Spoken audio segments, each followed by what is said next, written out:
여러분, 월가 이러면 전 세계의 경제 중심지 뭐 이렇게 이야기하면 틀리지 않은 말일 것 같습니다.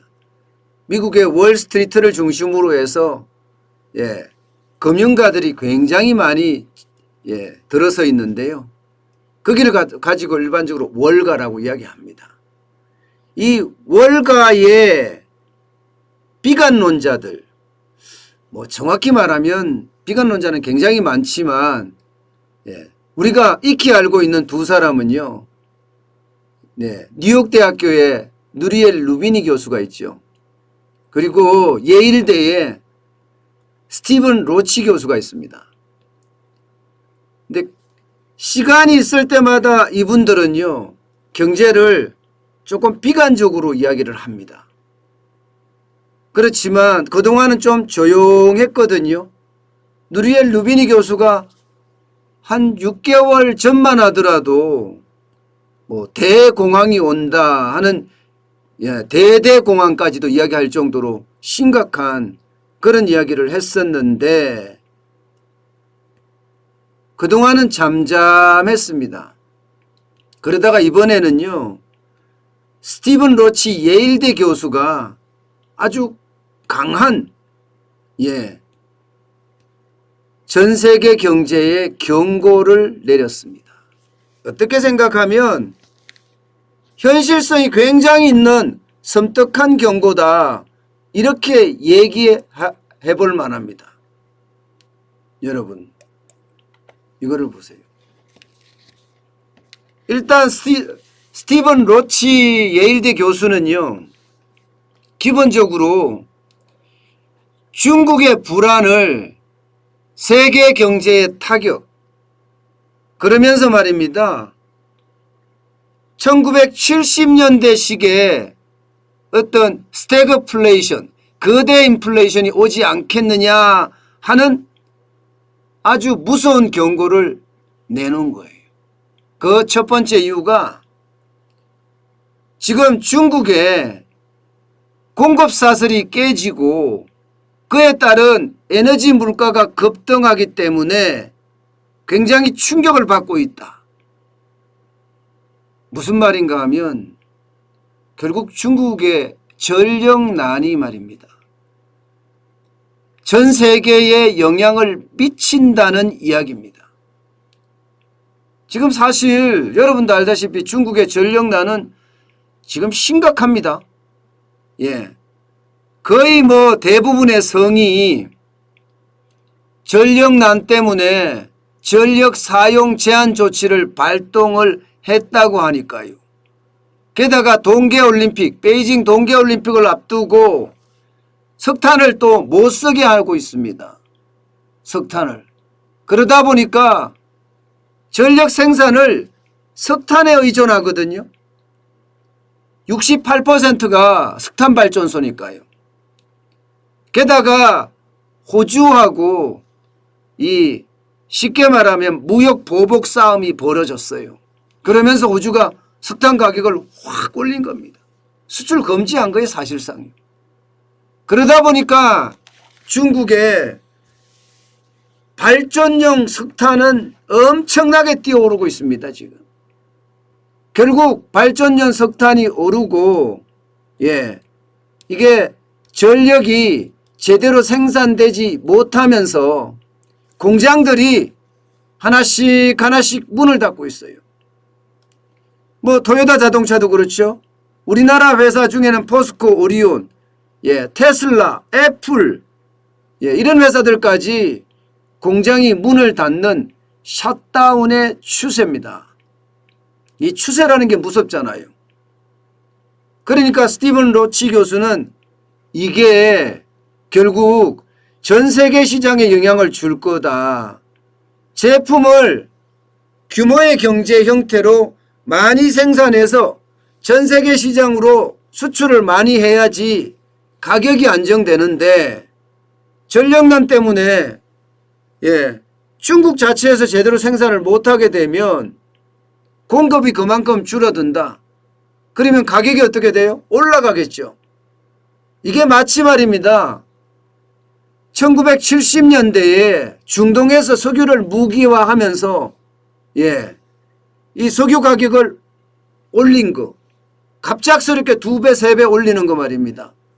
이게 전 세계에다가 오일 쇼크라는 1차, 2차 쇼크를 가져왔거든요.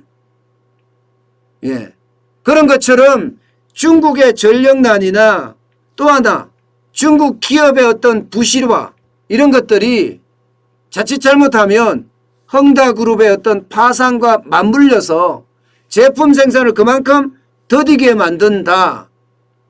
그만큼 전 세계 시장의 상품 공급이 늦어진다. 여기에 물류 대란까지 지금 벌어지고 있는 상황이거든요. 물류 대란까지 벌어지면 생산도 못하는데 물류 대란까지 벌어져서 공급도 제대로 일어나지 않는다. 결국 물가 폭등이다. 이런 얘기입니다. 스티븐 로치 교수는요. 1970년대에도 그런 일이 있었다. 1970년대에도 지금 제롬 파월 연방준비제도 이사회 의장이 일시적으로 물가가 오르고 있다. 이렇게 잘못된 판단, 오판이 결국은 지금 현재 미국의 물가 상승을 부추기고 있는 것 아니냐. 이렇게 이야기하면서 1973년에도 그런 일이 있었다는 거예요. 그 당시에 미국의 중앙은행 의장은 똑같이 지금과 똑같이 말입니다. 지금과 똑같이 일시적이다. 국제유가가 지금 폭등하고 있는데 아스 번스라는 연방준비제도 의장은 이거는 경기 사이클이지, 경기 사이클에서 일어나는 유가의 어떤 상승이지 이것은 장기적으로 갈 게 아니다. 이렇게 판단했다는 거예요. 그 당시에도 외생 변수인 중동의 어떤 전쟁은 생각하지 못했다는 거예요. 그게 일시적으로 끝날 거다 이렇게 판단했다는 겁니다.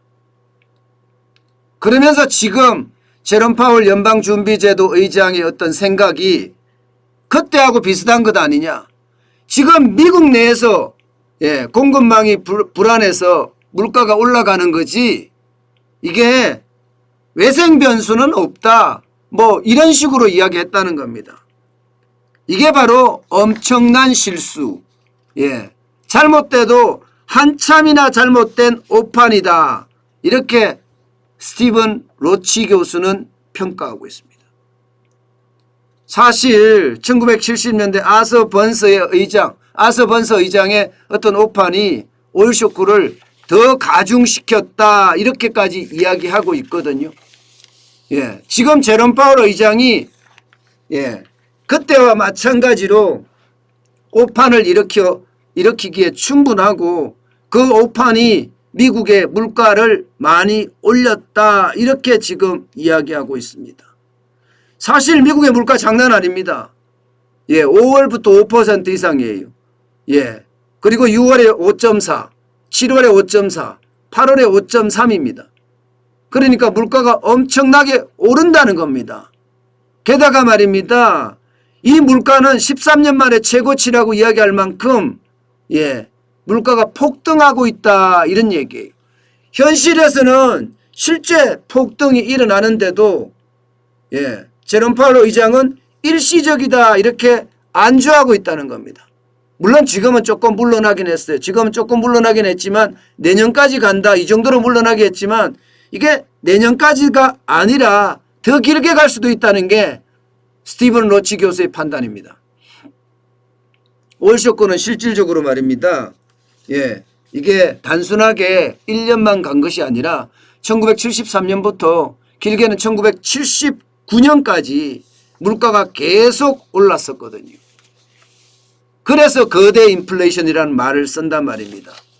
그런 거대 인플레이션이 지금 오고 있는 것 아니냐 이렇게 이야기하고 있습니다. 그러면서 말입니다. 스티븐 로치 교수는 지금 몇 가지 이게 중국의 전력난 또 중국의 생산 차질 여기에 대한 물류 대란이 결국 오랫동안 갈 수 있다는 이유를 여러 가지 들었습니다.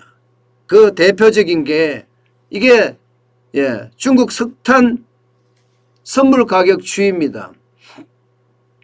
2020년만 하더라도요 500위안대였습니다. 500위안대. 그런데 지난 9월 30일에는요 1393.6위안입니다. 그러면 얼마나 올랐습니까? 거의 2배 가까이 올라갑니다. 2배. 2배가 아니죠. 2.5배가 넘어섰죠. 이게 여러분 중국은 화력발전이 워낙 세기 때문에 68%나 되기 때문에요. 이렇게 되면 기업들의 어떤 전기 요금에 대한 부담도 굉장히 큰데다가 거기서 끝나는 것이 아니라 공장의 어떤 셧다운까지 일어나고 있으니까 이게 문제라는 겁니다. 여기에다가 덧붙이기를 국제 유가도 지금 폭등 추세예요. 날씨가 추워지면 추워질수록 겨울로 가면 갈수록 지금 현재 북해산 브렌트유가 80.43달러인데 9월 28일 기준으로요. 근데 이게 100달러까지 넘어갈 수도 있다. 이런 이야기까지 나옵니다. LNG도 마찬가지입니다. 천연가스도 지금 러시아가 유럽에 공급하는 가격을 이게 줄였다 말았다 하는 바람에 가격이 지금 폭등했습니다. 지난 3월 1일에 1MMBTU당 이게 이제 단위입니다. 천연가스의 단위인데 5.3달러 하던 것이 9월에는 26.8달러 납니다. 5배 올랐죠. 결국은요 에너지의 어떤 대란, 천연가스도 이렇게 오르죠. 유가도 오르죠. 석탄 가격도 오르죠. 이 에너지 대란이 중국에는 치명상을 입힐 거라는 거예요. 스티븐 로치 교수의 이야기에 따르면 말입니다. 지금 더 큰 문제는요. 지금 중국에서는요. 에너지 있는 대로 다 끌어모아라. 그렇게 지금 지시가 내려갔다고 해요. 내용 자체를 들으면요. 사생결단식 지시라고 이야기할 정도예요. 사생결단식. 아니 이게 지금 유가 모으고 석탄 모으고 가스 모으는데 사생결단을 하는 각오로 지금 에너지를 모아라 이렇게까지 이야기했다는 거거든요. 중국 정부가 그렇게 얘기했다는 것은요. 앞으로 에너지 가격이 더 올라갈 수 있다는 겁니다. 석탄도 더 올라가고요. 그 유가도 더 올라가고요. 결국은 천연가스까지 더 올라가서 그린플레이션에 대한 우려도 지금 나오고 있다고 할 정도입니다. 결국 이것이 말입니다. 스티븐 로치가 이야기하는 것은요. 성장은 제대로 안 되는데 제품이 공급이 제대로 안 돼서 공급 쇼크가 일어나서 가격이 올라가는 아주 전형적인 1970년대식 인플레이션이 덮친다. 거대 인플레이션이 덮친다. 이렇게 경고하고 있는 겁니다. 물론 여러분 월가의 비관론자이기 때문에 계속 비관적으로 이야기한다. 이렇게 치부할 수도 있어요. 그렇지만 스티븐 로치는 누구보다도 잘 맞췄습니다. 지금까지. 인플레이션에 대한 것은 굉장히 잘 맞춘 그런 경제 석학 중에 한 사람입니다. 말의 표현이나 어떤 보고서의 내용이 좀 부정적인 내용이 강하다는 것뿐이지 분석력에 대해서는요. 어느 누구도 의심치 않습니다. 때문에 세계 시장은 점점 이 거대 인플레이션에 대한 공포가 커진다. 이렇게 이야기하고 있습니다. 이 CNBC라고 미국의 경제 전문 채널이거든요. 이 채널에서 이렇게 아주 강하게 이야기했다는 것은요. 결국 그린플레이션이 점점 더 커지고 있다. 이런 얘기가 됩니다. 심지어 말입니다. 지금까지는 그래도 겨우겨우 살얼음판을 걷듯이 버티고 있지만 공급사들이 한 번 더 문제를 일으키게 된다면 불행하게도 70년대식 인플레이션은 덮칠 수밖에 없다. 이렇게 아주 강력하게 경고했습니다. 이때 말하는 한 번 더 문제를 일으키면이라는 뜻이 지금 헝다그룹에 이은 중국 기업의 어떤 파산, 이것을 염두에 둔 것 아니냐, 뭐 이런 분석도 가능합니다. 여러분도 아시다시피 중국 기업들은 부채가 굉장히 많아요. 게다가 중앙정부가 지금 투자한 돈도 많을 뿐만 아니라 지방정부가 투자한 돈도 많습니다. 그러다 보니까 기업이 한번 흔들리면요, 이게 정부의 재정적자는 쭉쭉쭉쭉 늘어나는 거거든요. 지금 중국의 재정적자도 지금 말도 못할 정도로 늘어난다 하잖아요. 얼마만큼 계속 버텨갈 수 있을까? 중국 기업들이 한두 개가 무너지면 그에 대한 부채 폭발이, 기업 부채 폭발이죠. 기업 부채 폭발이 일어날 수도 있다는 그런 예상까지 지금 하고 있는 실정입니다.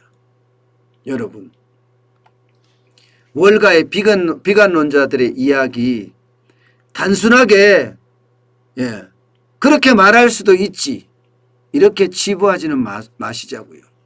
분명히 위험이 시시각각 우리 곁으로 지금 다가오고 있는 겁니다. 미국에서 인플레이션이 크게 터지면요, 우리나라는요 훨씬 더 크게 터집니다. 왜냐고요? 우리나라는 천연자원이 없기 때문에 대부분 수입에 의존합니다. 대부분. 심지어 우리 주식인 쌀까지도 자금률이 100%가 안 됩니다. 그만큼 말입니다, 외국에서 수입을 해온다는 뜻이에요. 제2의 주식이라고 하는 밀은 여러분도 알다시피 형편없습니다. 형편없어요. 그만큼 말입니다, 우리는 많은 부분을 해외에 의존하기 때문에 그 해외에서 가격이 폭등할 때는 우리도 감당하기 쉽지 않은 그런 상황이다, 이렇게 보입니다. 오죽했으면 경제수장들이 한꺼번에 모였겠어요. 한국은행 총재, 경제부총리, 금융위원장, 금융감독원장, 이런 사람들이 한꺼번에 모여서 시장에다가 경고를 줬겠습니까? 사실 이들 네 사람이 한꺼번에 모이는 경우는 그닥 없습니다. 그런데 그들이 모여서 가계부채에 대한 이야기를 했다는 사실, 부채 폭발에 대한 위험에 대한 이야기를 했다는 사실은요, 어째 보면 그만큼 위기가 우리 가까이 와 있다, 이렇게 인식해도 저는 무방하다고 생각을 합니다. 때문에 인플레이션에 대한 위기 지금 하나씩 하나씩 준비하는 게 답입니다.